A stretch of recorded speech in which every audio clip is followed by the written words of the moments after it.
Everyone, thanks so much for tuning into this latest episode of Startups Unedited. I am very, very excited to be joined by Eric Litman. Now, I gotta say, Eric, I know I first came across you because I was in the ad tech business, and I know MediaLets and what you were doing there was huge. MoPub, we were in the mobile ad server space, and it was interesting because we ran into each other at a mutual friend's wedding in Costa Rica. What was that, like 2 years ago or so, or maybe two or three years ago or so? Oh my And God.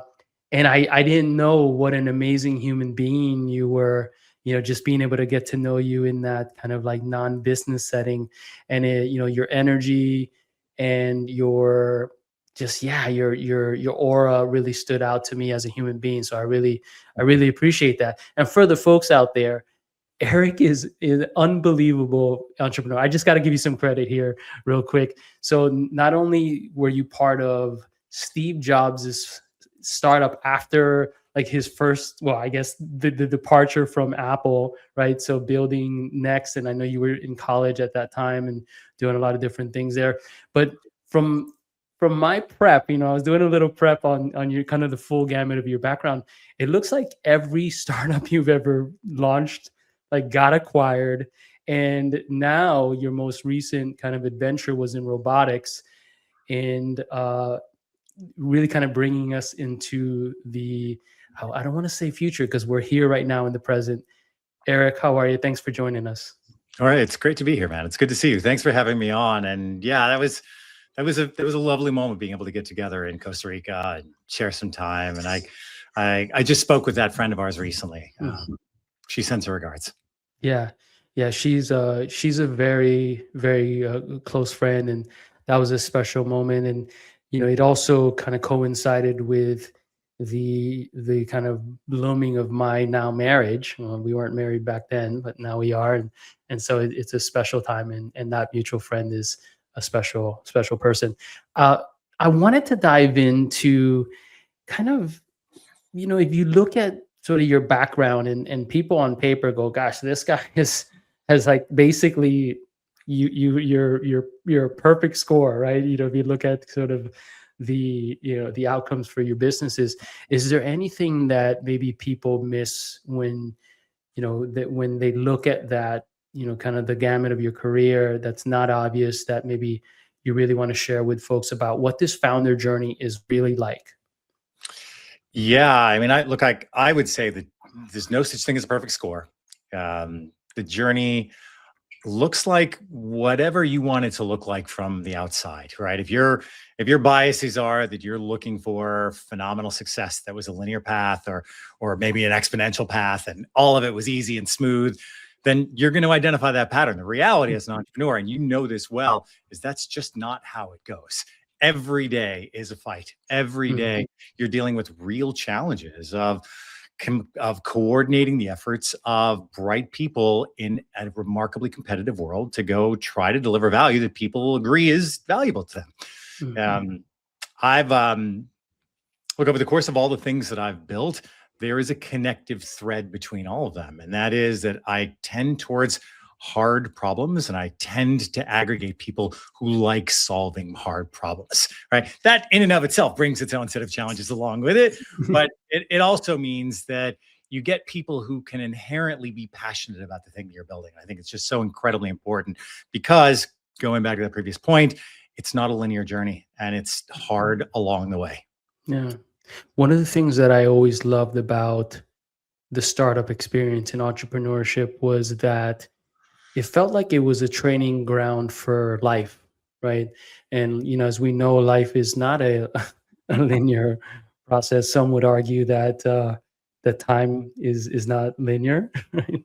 And we won't go too esoteric here, but it was one of the things I really loved. Like, I felt like particularly sales and that whole process of commercializing an idea, a early product, into something, right, that people wanted and could derive value from. It really felt like having to go through that training and dealing with the emotional ups and downs while executing from a tactical perspective, felt like great training ground for life. And I guess if would you agree with that? Like, do you see those kind of parallels? I think it's such a good point. I think the things that we do every day are applicable to our lives broadly. Um, and I mean that more from the point of view of how we show up, how we present ourselves, how we manage the stress, how we manage the conflict that happens along the way, how we resolve from that. Sales is a great example of that because you deal with all of those on these hyper tight cycles where you're facing rejections, you're facing Mhm. objections, you have tremendous pressure in sales orgs to go deliver and hit your numbers.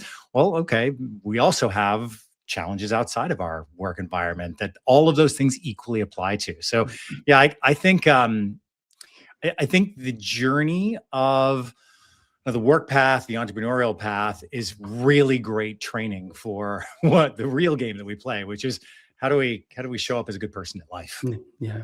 Well, I wanted to double click on this founder kind of experience around building that founding team and how it actually aligns with conflict resolution and these sort of things. Like, I've had a lot of discussion around marriage and myself always trying to be a better husband, and I think one of the fallacies was that you would get into a committed relationship and never have any conflict, right? Or that it was going to be smooth sailing all the time.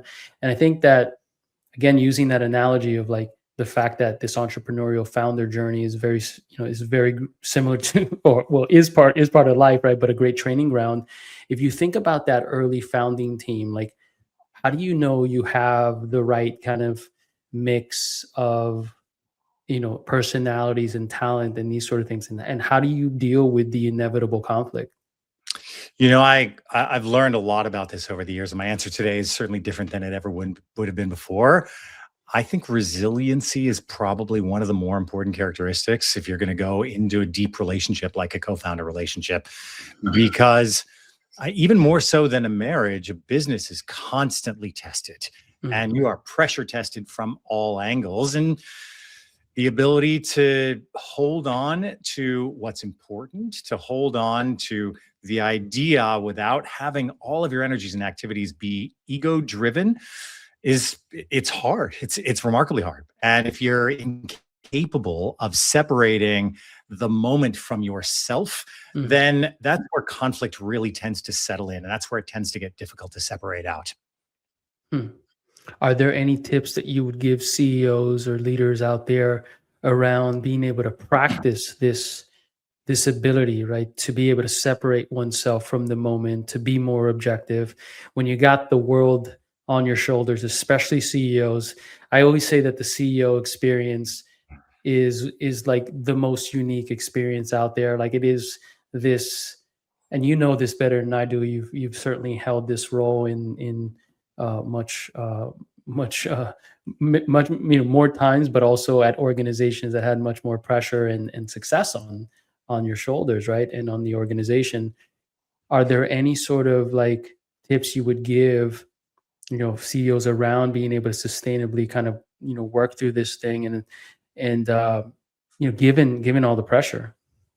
I think it's important that you have a clear communications framework. I think it's important that people know how decisions get made. I Mm, think as a leader, your role is to set the tone and then empower others to be creative and deliver what it is that they're capable of doing, and ideally even beyond that, to ultimately create the output that's necessary on the back end of it. If if you have a good communication structure, if you have a good venting structure, allow people the opportunity to get off their chest the things that are important to them in the moment, if you have good conflict resolution mechanisms, then you can probably get through most things. I've found in my career there's some people who innately have the emotional intelligence to be able to manage through conflict. There are others who don't, but I've certainly seen many people develop it over time. I do mm, believe it is a skill that you can develop and hone. The question you have to ask yourself as a founder is, if I'm going to be engaging deeply in a relationship with someone who doesn't yet have those skills, and they need to be developing all of the other skills necessary to be a successful co-founder, leader in whatever this organization is that truly the right person to go into what Mhm. will be a protracted engagement with, right? And like startups tend to be particularly long endeavors. You could be committing the next 10, 15, 20 years of your life to this. Hmm. Yeah. I always say that the number one reason why startups fail is the founding team, just starting to dispute and get sideways. And there's always this sort of mantra out there, or this idea that you really start to see what someone's made of when the pressure's on. And even when things are going well, you might start to see some things, but you're like, all right, you know what, everything's fine, like we're generating revenue, we're growing, we're raising money, etc. So I'm going to push that aside. But it's really when things get tough, you start to Mhm. see kind of, yeah, the way that people handle pressure and how they start to work through those things. Are there any tips or any signals that you think that you've been able to identify over time to help founders start to identify these things early and then start to make kind of those decisions and ask themselves sometimes the hard questions? I think that the most important and hardest thing, both sides of the same coin, are having the strength of character to call out issues as they occur. And this isn't being combative. This isn't creating drama or unnecessary strife or conflict where it doesn't need to occur.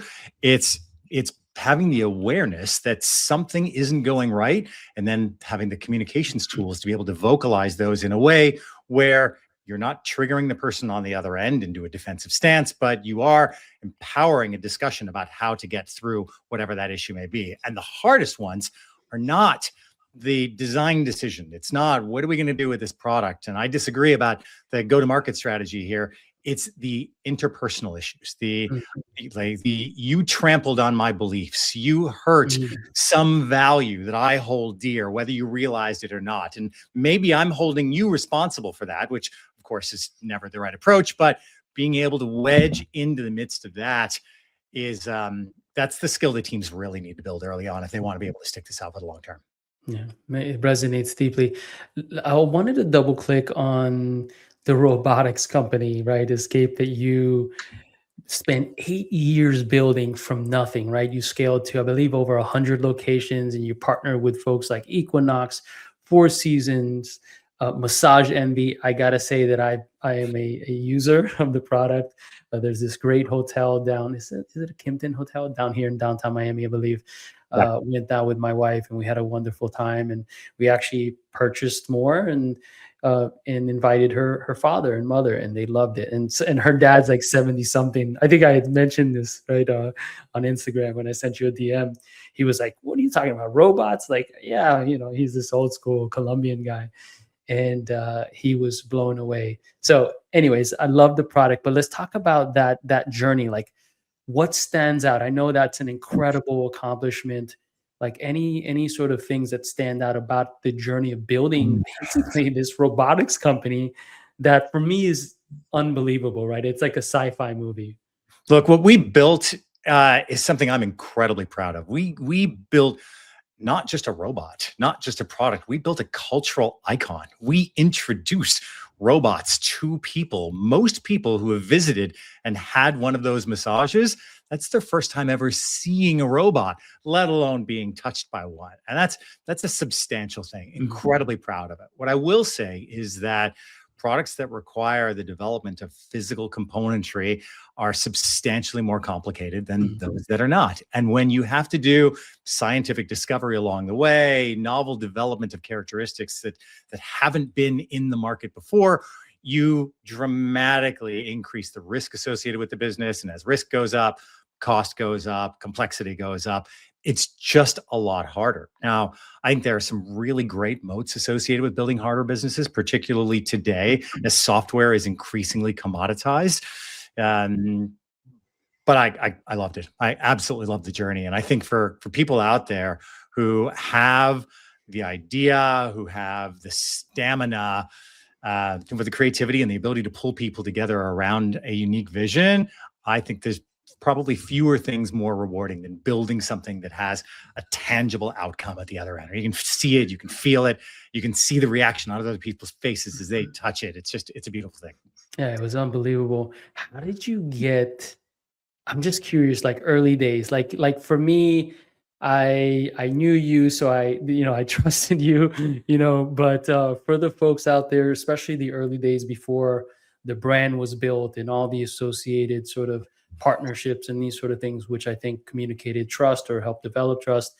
How did you get those early like customers to trust that the robot was not going to malfunction and harm them and these sort of things, right?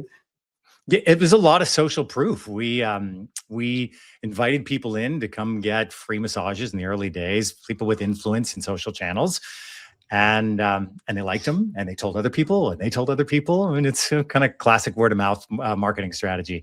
The the interesting point that came up as we were doing development and really figuring out how to build this business to scale was the understanding of just how many people enjoyed the idea of massage but didn't like getting it from other people. So Mm, there was this latent inherent demand out mm, there. COVID was certainly a driver for many people, where you had this rapid acceleration of automation technologies in life combined with a diminished desire for direct human engagement and interaction. And I think that wave was a bit of a standing cultural wave for a while. It stayed out there. But then over time, as the product gained more popularity and as it gained more distribution, it just became a natural alternative. mm.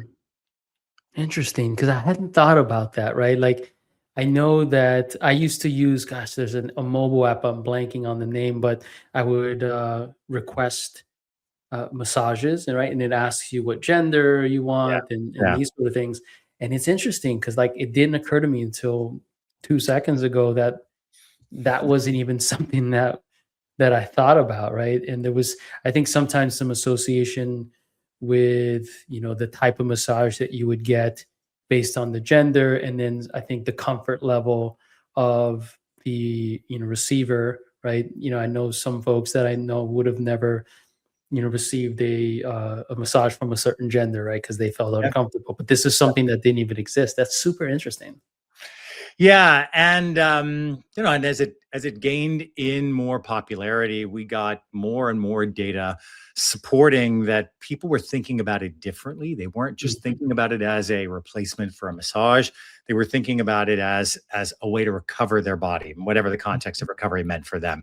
So the company is increasingly and has increasingly leaned into that. Yeah. Now I know that you are now working on the future and kind of your next adventure. I think for the founders out there, and I've certainly gone through this as an entrepreneur founder, more times than I care to admit. For us out there who are maybe in situations where we are now having to transition from a business in a way that maybe we didn't originally expect it would, right? What's that experience like, and what tips would you give entrepreneurs or founders out there? Because the bottom line is, I think if you're long enough or in this game long enough, like you're going to experience this kind of situation. Any tips on how to navigate that and what that's like? Look, I think it's very easy to get your brand and your identity wrapped up in the brand and the identity of the thing that you're building. The reality is they are two very distinct entities. And, I think it's incredibly important to be proud of what you built, to look forward to things that you're building in the future, and to take every opportunity to continue to grow as a person, as you continue to build. Yeah. That really resonates with me for a bunch of reasons, but there was a particular time where I had to shut a business down. This was pre-COVID, right? And obviously, none of us knew that such a monumental experience was going to impact humanity in such profound ways, right? Um, but I had to go through this period where I remember I was sitting there in the Bay Area. We had a little office, my co-founder and I, in Berkeley, downtown Berkeley, and I had this moment where the business wasn't going well. We weren't able to raise more money.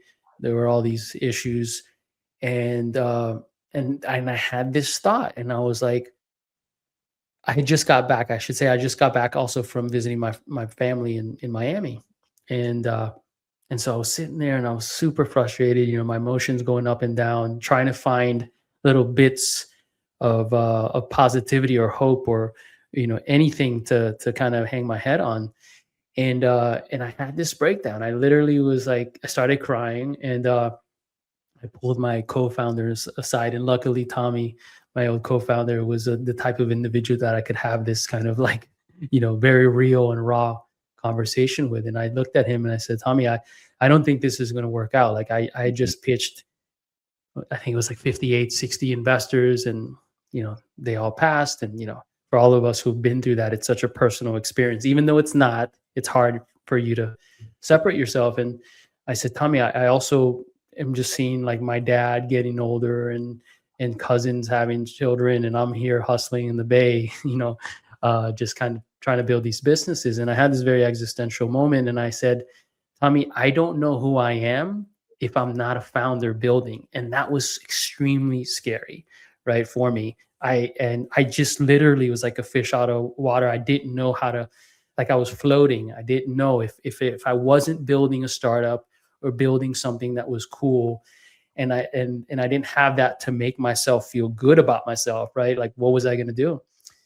It's an interesting journey. I mean, because we ended up shutting that business down, and I moved back home to Miami to be around family, and then we had the COVID thing. So I had to sit there and look at myself in the mirror for that lockdown period, which Yeah. was a very meditative experience and not easy, right? So when you talk about that, that really resonated with me, because I've been through that and I know how that is. And I now, as an entrepreneur, have to constantly sort of like be able to remind myself I'm not attached to this thing. This is different. This is separate. And my value and my purpose on this planet is beyond that. And I think having a family and a wife and these sort of things these days help balance that out. Yeah. Yeah. How are you doing with it today? Now I'm feeling pretty good about it. You know what I mean? Like that's been a couple years, right? And there have been some businesses since then that have not worked out. And ironically, it doesn't feel the same. I feel like I'm able to process that in a much healthier way, and I'm able to detach myself from it. And that's a relief, because again, like this story that I'm telling you about, whatever years ago, it wasn't that. I literally was lost. I just really didn't know what to do. So it does also prove, and it feels good to be able to grow in that way as well. Yeah. Yeah. Yeah. Yeah. I feel you. Yeah. So I also wanted to talk a little bit about kind of some of the things that we go through as founders, this being kind of one of them, right? Like I think which is so impactful for us to be able to understand this, I think, not obvious thing. But if which is again detaching yourself and your ego and your identity from the thing that you do, as hard as it is, because we have to balance that. Because I think you could there are a lot of books out there. I tend to really love philosophical or religious texts and these sort of things, because I think there's some really great tools there. And one of the concepts that I've been able to pull out is being able to use the ego as a tool and not have the ego control you, right? So be able to pull it out of your tool kit, and use it when you need to, and be able to have mastery over it. But if you think about, some of the other kind of not obvious experiences that only founders who are walking through it are able to understand, what are some of these things that pop up that you would maybe give founders sort of a heads up around? Hey, be ready for this. I think some of them are obvious, but I think they're worth pointing out anyway. Be ready for a great deal of disappointment, and steady yourself against that. Be ready for people to surprise you, and people to deliver things that you never would have imagined could have been delivered in the way that they do it. Detach yourself from any notion that there is a platonic ideal for doing a thing. People will come back and quite often do it in a very different way from how you'd imagined or envisioned. And it may take you a moment to absorb the process, the methodology, and even the output. But frequently it if you've hired the right people, it ends up being something substantially greater than what you might have asked for in the first place. I think stamina is a really important one. Like just being able to put the infrastructure in place in your own life to empower you to work hard for a long term. Now, there's the parable of the tortoise and the hare, and the message is that slow and steady wins the race. I don't think that's correct. I think it needs to be fast and steady, but fast and steady is different from frenetic or constantly sprinting. You do need to work hard. There's showing up and working hard are substantially more important in most cases than having an outstanding plan, because you can often out execute your way through poor strategy, particularly if you've got a lot of people who are really paying attention. But to do it, you've got to keep your health in line. You've got to keep your relationships in line. You have to keep your soul in a place where it's going to motivate you on a day-by-day basis to go and continue to work hard and fast. Yeah.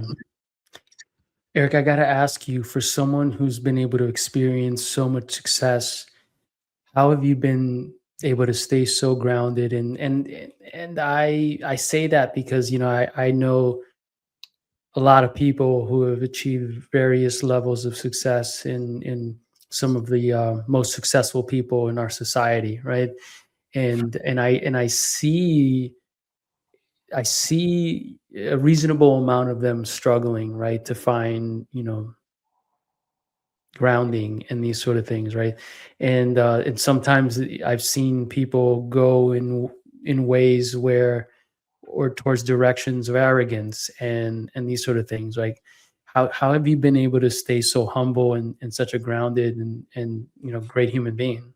Look, I've had plenty of humbling moments along the way that have given me the opportunity to experience humility. Plenty of those.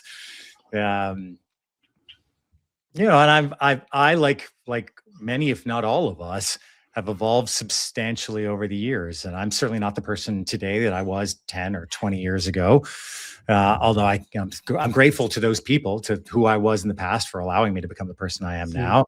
I think for me today, the importance of kindness constantly strikes me. And I've seen the material impact that kindness has on relationships, on character, and on output relative to what the counterpoints may be. Now, there are great examples of people who are remarkably unkind, who are remarkably unsuccessful, but the majority of people that I have met in life who've been able to find substantial success, and I mean that in all aspects of their lives, are the ones who are thoughtful about the other humans around them, and that comes back to them as well. I was going to ask you, how do you define success at this stage of your life, having been through so many incredible businesses and successes? I mean, you've achieved things that most humans will never see, right? Let's just be honest. How would you define success right now? It's a moving target. It's one of those things that, as a driven individual, I struggle with. I don't really have a notion of a goal or an end state for life or any of my relationships. To me, I guess success is just continuing to show up and work diligently to be and to improve. And that, again, facet that throughout all of life's endeavors. I work to be a better dad to my kids, to be a better partner in my relationships, to be a better leader in the businesses that I'm engaged in, to be just generally a better human in the world. And success it's not an endpoint, it's the journey of endeavoring to do better along all those axes continuously. Yeah. I remember having gone through, a particular startup exit that really just allowed everyone in my friend group just reach levels of financial success that we had never seen before. And I remember, early on, it was like, oh, awesome. Like, we were flying around in private jets and whatever, helicopter, all those things that you see on TV or whatnot. But there was one particular moment that I've spoken about a couple times. And so we were at this like hotel in Shanghai, and it was like the most luxurious room and so on. And I remember sitting there with my buddy and feeling, I guess, the dopamine hit sort of start to level out, and we were alone. And I remember sitting there going, hold on a second, why is the, like that thrill uh not there? And it hit me that one of the kind of realizations was that it also mattered who I was with, right? And it was kind of a scary thing because it was like, okay, well, success alone is not it, like having these wins, right? Then like, then what is this whole thing about, right? Like, what is the secret to sustained fulfillment and happiness and joy? And so it's just really interesting, when I think about that, and you talk about that grounding and being able to sort of have success across, the various aspects of your life. I wanted Oh, go ahead.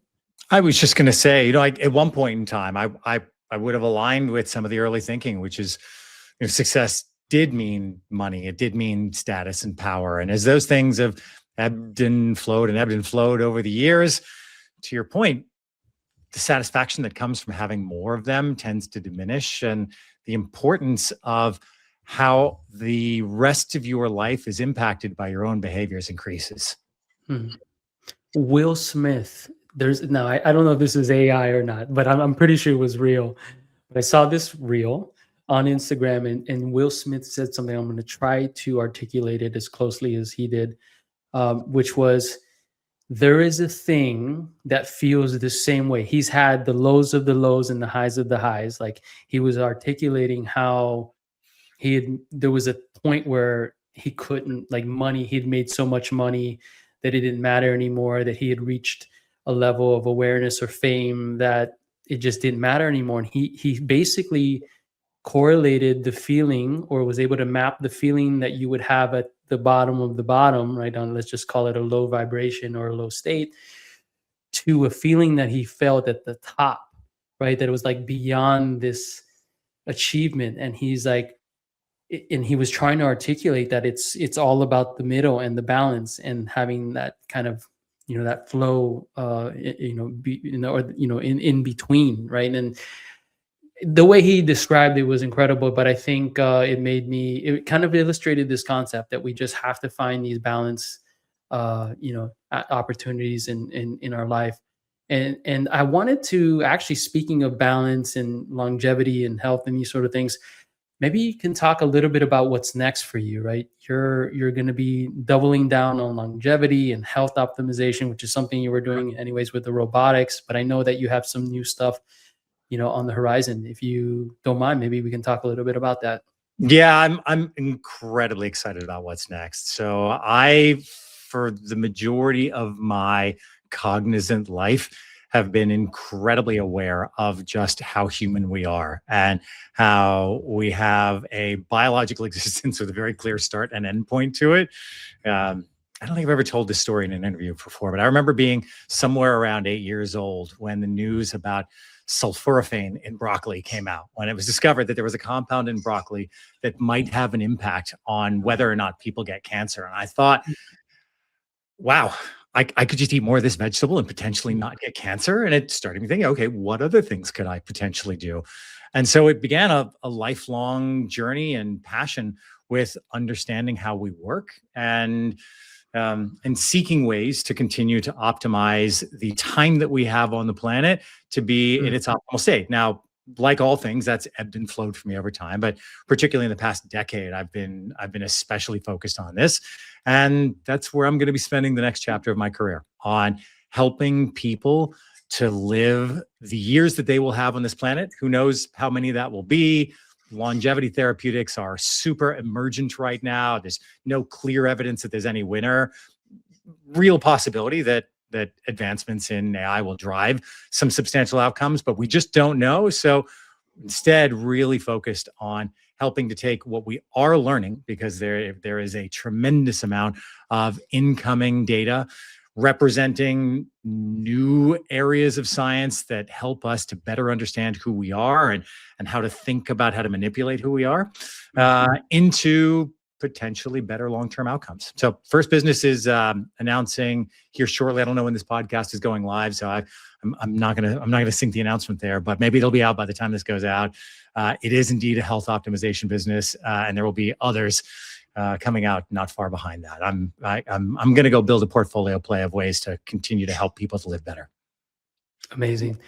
Eric, thank you so much for being on the show. I really appreciate it. If folks wanted to follow you or keep up with these updates, learn more when the new businesses launch, what are the best channels or URLs to reach you? Yeah, that's great. Best place to find me is Eric Litman on Instagram, EricLitman. Awesome. Well, have a great day. Thanks for being on the show. Okay. Thanks, Jorge.